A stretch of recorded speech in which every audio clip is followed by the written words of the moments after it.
Thanks very much for staying with us. Time now for Africa News with me, Georgia Calvin-Smith.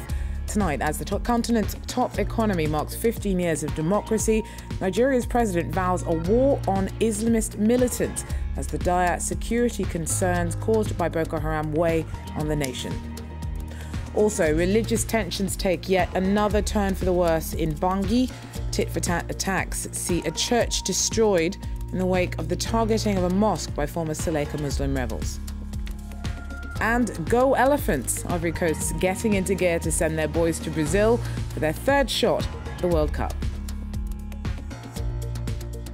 First up, today Nigeria celebrated 15 years of the return of democratic rule.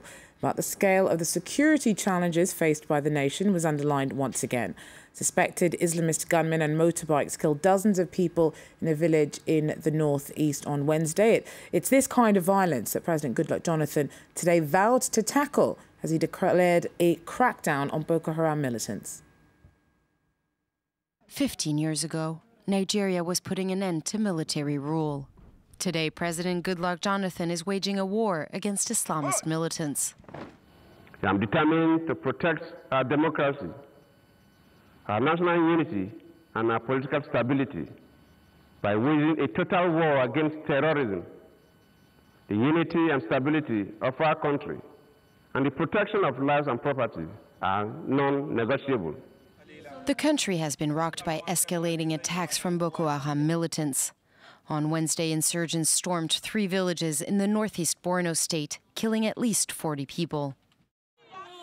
Boko Haram is still holding over 200 schoolgirls kidnapped from Chibok village last month.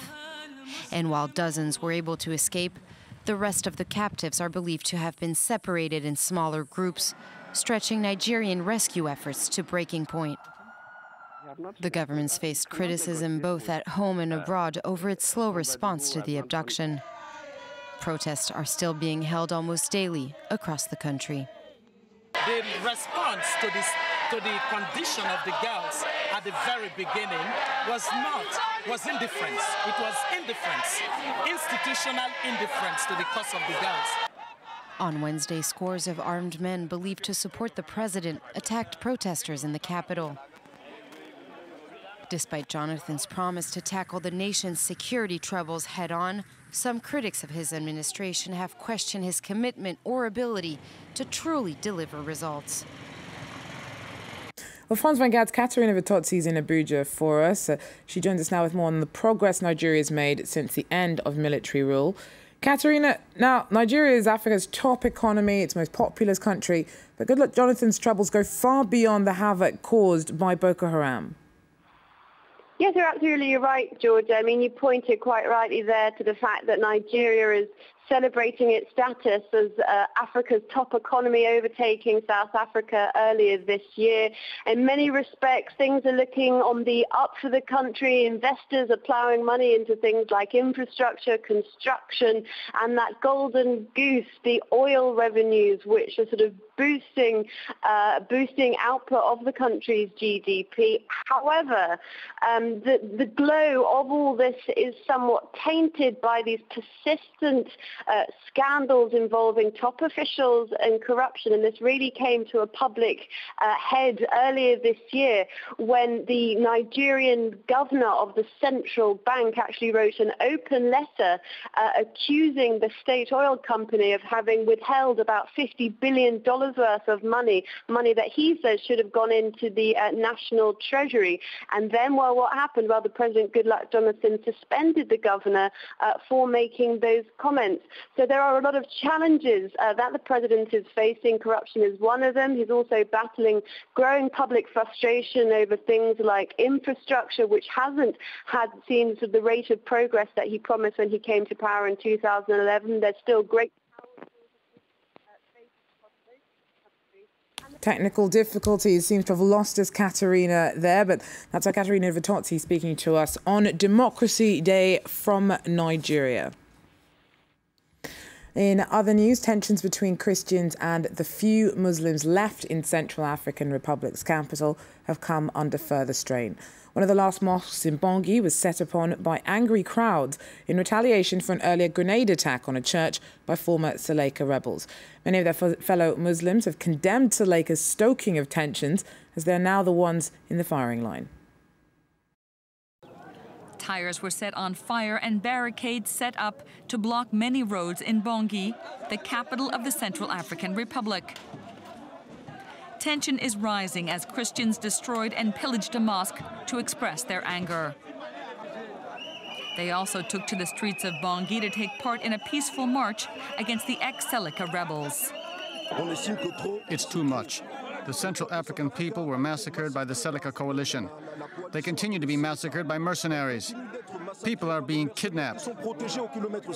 Only yesterday, several dozen people were kidnapped, despite being protected by Burundian soldiers from MISCA.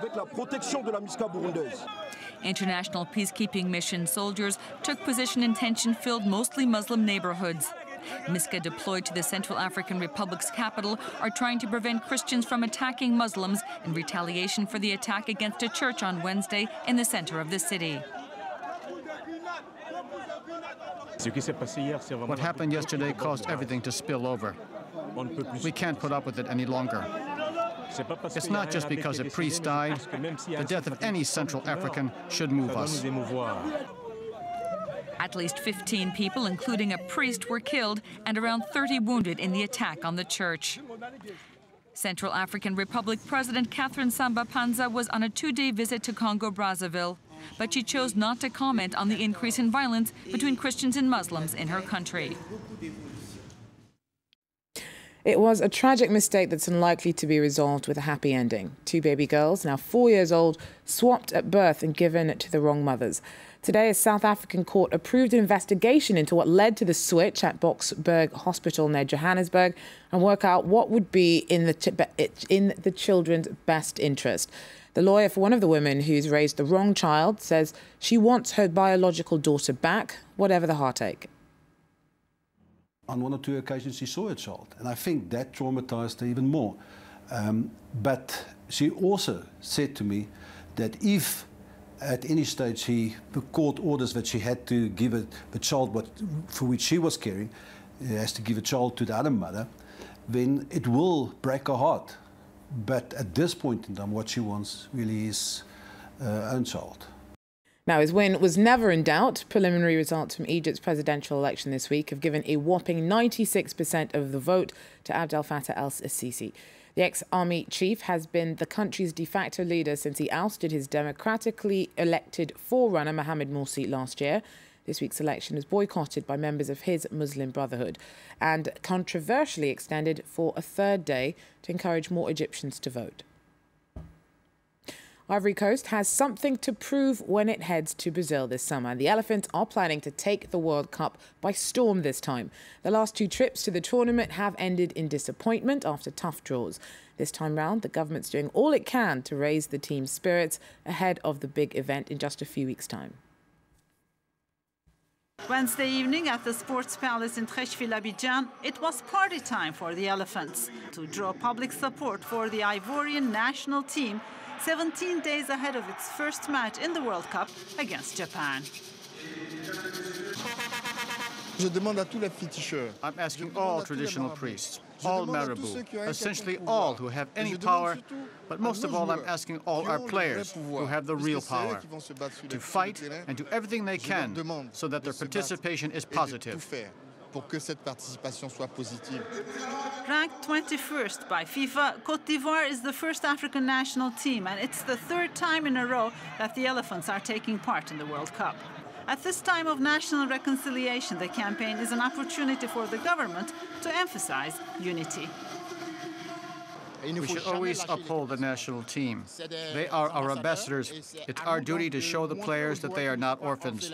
Football is a profession. It's not easy.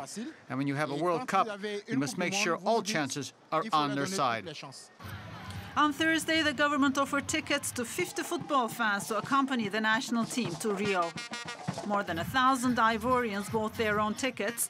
They will find out this Friday in a friendly match against Bosnia whether their team is in good shape. Well, that wraps up Africa News for me, but I'll be back with more in about 45 minutes' time. Join me then if you can. Take care.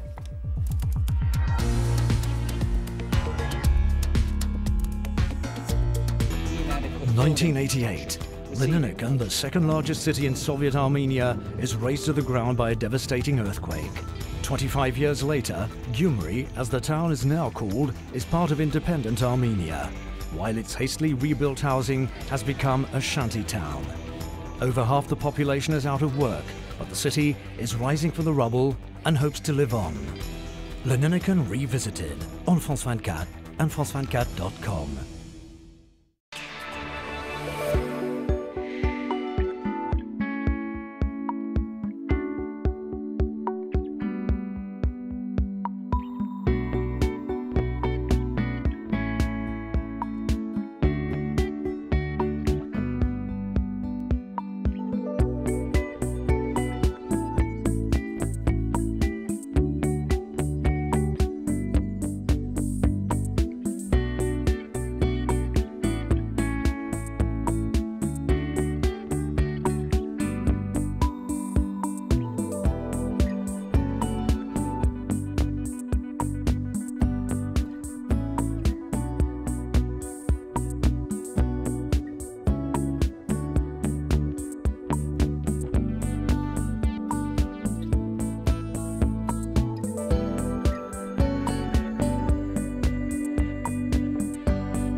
Europe Now. Join me in the Polish capital, Warsaw. It's been exactly 10 years since Poland joined the European Union. 10 very successful years. This former communist country has become one of the most dynamic economies in Europe and the key diplomatic player. I'll find out more about the secrets behind Poland's success. Europe Now on France 24 and France24.com.